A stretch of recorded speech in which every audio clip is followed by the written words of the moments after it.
why aren't our interpretations of Scripture equal in authority to Scripture itself?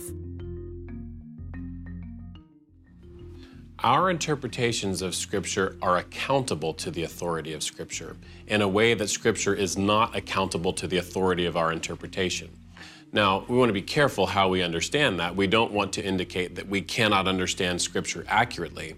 Where we do understand Scripture accurately and repeat it back in terms that might be different than the term Scripture uses, for example, the word Trinity as a summary of what the Scriptures do teach about God, even when the Scriptures don't use the word Trinity, we would understand our interpretation to be an accurate interpretation.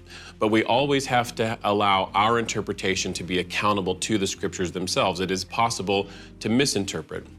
It's possible to not consider all of the relevant data. It's possible that there's some piece of information that we're missing about the historical situation of the original text itself. And so we always want to understand that our interpretations are revisable in light of what Scripture teaches, and we come back to that authority again and again and again to correct possible misinterpretations, nuances.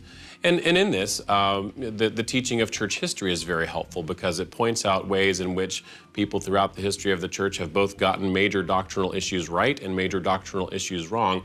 And so we stand in a stream of witnesses, a stream of inheritance, so to speak, of handling the Scripture. So we're not interpreting the Scriptures in a brand new way, absent a context of, say, 2,000 years of church history. So we can correct our interpretation by looking at what other good Bible interpreters have had to say over the years and use them as conversation partners, but always appealing to Scripture itself as the final authority.